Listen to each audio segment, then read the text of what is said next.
Tang, मेरी नजर में तुम एक मरे हुए इंसान हो जिसकी किस्मत का फैसला पहले से हो चुका है, क्योंकि आज या कल मैं तुम्हें जरूर मार डालूंगा। फिर साथ ही लिन फेंग उसे कहता है, मेरे लिए ये बात बहुत ज्यादा हैरान करने वाली है कि तुम्हें ये बात अच्छी तरह से पता है कि मैं तुम्हें मारने वाला हूँ, लेकिन फिर भी तुम यहाँ पर जानबूझकर मुझे प्रवोक करने की कोशिश कर रहे हो। तुम बार बार मुझे गुस्सा दिलाने की कोशिश करते हो। यहीं पर हमारा लिन फेंग उसे कहता है, चलो ठीक है, फिर मैं तुम्हारी इस ख्वाहिश को पूरा कर देता हूँ। आज के बैंक्वेट पार्टी के बाद हम दोनों एक दूसरे का सामना करेंगे। ये दिन तुम्हारा आखिरी दिन है, तुम इस बैंक्वेट पार्टी को अच्छे से एंजॉय कर लो। टियान लैंग ये बात सुनते ही बहुत ज्यादा घबरा जाता है और कहता है, क्या क्या इसने क्या कहा कि बैंक्वेट पार्टी के बाद ये मुझे मारने वाला है। कहता है, लिन फेंग तो बहुत ज्यादा सीरियस है, लगता है ये यहाँ पर मजाक नहीं कर रहा, ये वाकई में मुझे मार डालेगा। अब मैं क्या करूँ, इसकी कल्टीवेशन मुझसे काफी ज्यादा हाई है और ये आसानी के साथ मुझे मार सकता है और मैं अपने आप को बचा भी नहीं सकता। मुझे यहाँ से भाग जाना चाहिए। फिर साथ ही वो कहता है, नहीं, मैं यहाँ से भागकर नहीं जा सकता, इतने सारे लोगों के सामने तो बिल्कुल भी नहीं जा सकता, क्योंकि अगर मैं यहाँ से भागकर चला भी जाऊँ, अपनी जान बचा लूँ, तो मैं एक इंसान की जिंदगी नहीं गुजार पाऊंगा। और अगर मैं भाग भी जाता हूँ तब भी लिन फेंग मुझे ढूंढ निकालेगा और मार डालेगा। इसलिए मुझे लगता है कि अब मुझे यहीं पर रुकना चाहिए, मुझे इसको बुली नहीं करना चाहिए था, लेकिन अब जबकि मैंने जो कर दिया है उसका इंजाम तो भुगतना पड़ेगा। तो लगता है कि आज मेरी मौत पक्की है। लिन फेंग डॉन टियान लैंग को छोड़कर पीछे की तरफ मुड़ता है और चलता हुआ सीधा 5th एनवी के सामने जाकर खड़ा हो जाता है, सॉरी 6th एनवी के सामने जाकर खड़ा हो जाता है। वो उसे कहता है, मेरा नाम लिन फेंग है और मैं यहाँ के यानी कि ज़ूजू कंट्री के हाई 8 ऑफिशियल्स में से एक नहीं हूँ, क्योंकि अभी तक मुझे ऑफिशियल का खिताब नहीं मिला। हाँ, मैं कोई ऐसा इंसान हूँ जो कि इस दुनिया में बहुत ज्यादा फेमस हो। मैं तुम सभी लोगों के साथ कम्पीट भी नहीं कर सकता, क्योंकि तुम सभी लोग टियानफेंग एम्पायर के बहुत ही पावरफुल एनवीज हो। तुम लोग 7th एनवी हो जो कि बहुत ज्यादा पावरफुल है, लेकिन तुमने मेरी ज़ूजू कंट्री की प्रिंसेस की यहाँ पर इंसल्ट किया, तुमने उसकी बहुत ज्यादा इंसल्ट किया, जिसकी वजह से मुझे लिन फेंग को यहाँ पर तुम्हारे साथ फाइट करना पड़ेगी। हालांकि मैं एक बहुत ही वीक कल्टीवेटर हूँ, लेकिन फिर भी मुझे यहाँ पर अपनी प्रिंसेस की इज्जत बचाने के लिए तुम सभी से फाइट करना पड़ेगी। तो लिन फेंग उसे कहता है, मैं लिन फेंग यहाँ पर तुम्हें चैलेंज करता हूँ, टियानफेंग एम्पायर के 6th एनवी, मैं तुम्हें चैलेंज करता हूँ कि मेरे साथ लाइफ एंड डेथ मैच खेलो, हम में से सिर्फ एक ही जिंदा बचेगा। तो तुम इस बारे में क्या सोचते हो, क्या तुम मेरे साथ लाइफ एंड डेथ मैच खेलना चाहोगे? 6th एनवी भी उसकी बात सुनने के बाद काफी ज्यादा हैरान होता है, जबकि उनका प्रिंस वहाँ पर सोच रहा होता है, ये लिन फेंग कर क्या रहा है। हालांकि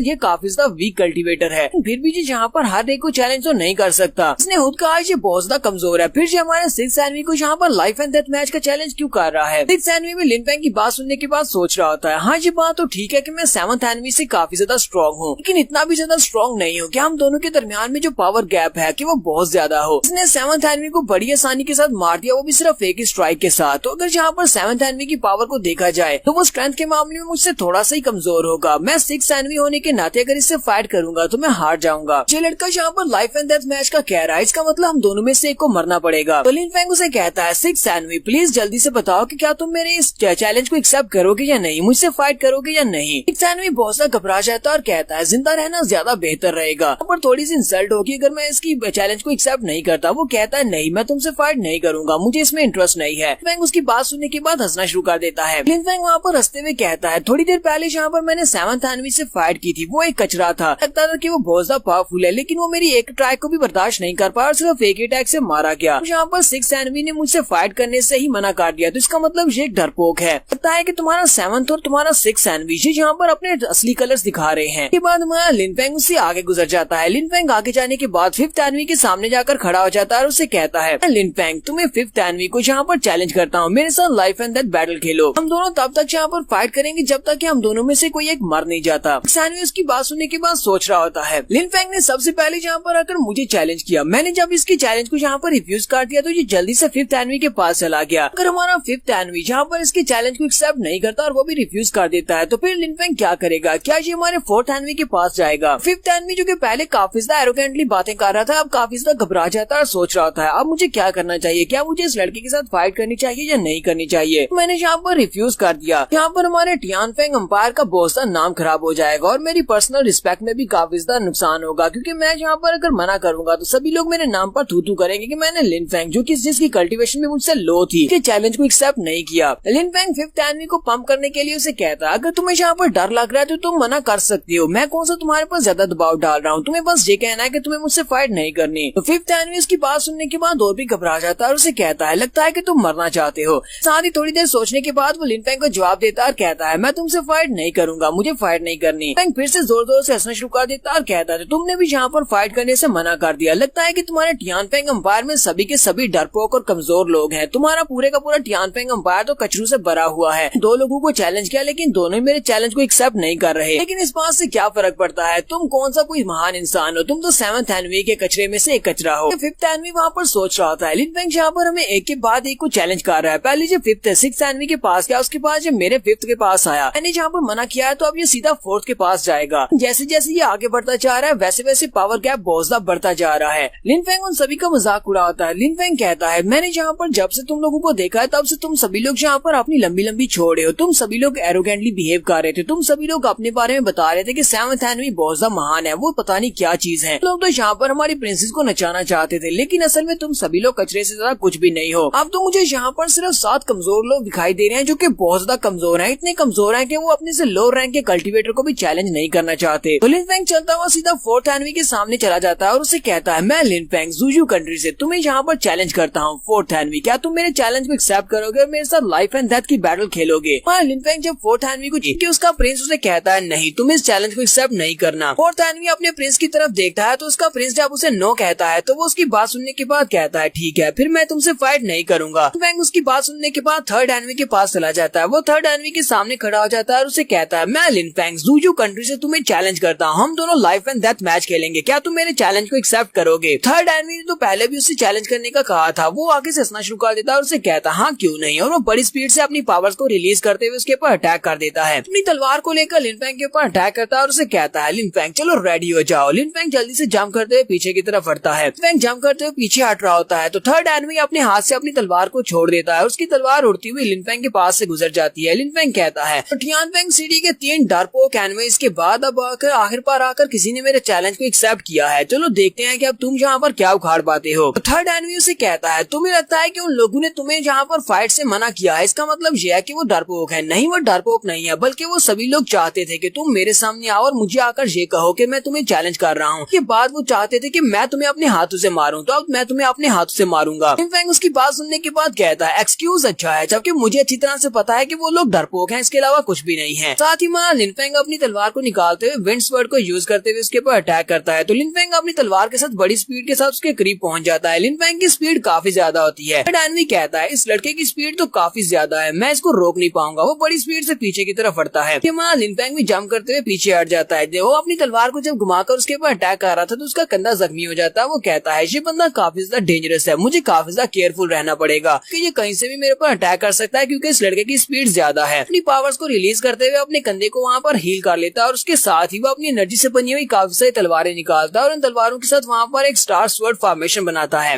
लिन फेंग उसे कहता है, तुमने यहाँ पर अपनी तलवार के साथ स्टार स्वॉर्ड फॉर्मेशन बना लिया है, जबकि तलवार किसी का गला काटने के लिए होती है, तलवार को दूसरों को मारने के लिए यूज किया जाता है। एनवी उसे कहता है, तुम्हें तलवारों के बारे में क्या पता हो, मैं तुम्हें यहाँ पर अपनी तलवारबाजी के डीप स्किल्स दिखाने वाला हूँ। लिन फेंग उसे कहता है, चलो भी ठीक है, मैं भी यहाँ पर तुम्हें अपना स्वर्ड इंटेंट दिखाता हूँ। लिन फेंग वहाँ पर अपनी बॉडी के अंदर से काफी सारा पर्पल कलर का ऑरा रिलीज करता है और उसके साथ ही वो अपनी तलवार के ऊपर अपनी ब्लैक एनर्जी को रिलीज करता है। ये हमारा लिन फेंग की डेडली स्वर्ड है। जब वो अपनी डेडली स्वर्ड एनर्जी को रिलीज करता है तो वहाँ पर बहुत सारी रेड कलर की एनर्जी निकलती है। साथ ही हमारे लिन फेंग की आंखों का कलर भी चेंज हो जाता है और लिन फेंग की स्पीड भी पहले से काफी ज्यादा बढ़ जाती है। थर्ड एनवी अपनी टेक्निक को रिलीज करने के बाद अपनी तलवार के साथ लिन फेंग के ऊपर अटैक करता है, जबकि हमारा लिन फेंग अपनी तलवार को सामने की तरफ करते हुए उसके स्टैब को वहीं पर ब्लॉक कर लेता है। फिर साथ ही वो हल्का सा मुस्कुराता है और अपने दूसरे हाथ में ब्लैक लोटस को एक्टिवेट करता है। थर्ड एनवी समझ जाता है कि ये ब्लैक लोटस काफी ज्यादा पावरफुल है। वो कहता है, मुझे जल्दी से पीछे हटना होगा, ये ब्लैक लोटस देखने में काफी ज्यादा डेंजरस लग रहा है, और वो जल्दी से जंप करते हुए पीछे की तरफ हटता है। तो वो अपनी स्टार स्वॉर्ड की पोजीशन को वहाँ पर चेंज करने लगता है, लेकिन हमारा लिन फेंग बड़ी स्पीड से उड़ता हुआ उसके पीछे वाली साइड पर पहुंच जाता है और उसके पीछे जाने के बाद वो अपने एक हाथ से उसके सर को पकड़ता है, फिर दूसरे हाथ में अपनी तलवार के साथ की तरफ उस तलवार को स्टैब करता है और उसकी बॉडी के अंदर अपनी तलवार को धंसाकर ब्लैक लोटस के साथ उसकी बॉडी को वहीं पर जलाकर हाक कर देता है। इसके बाद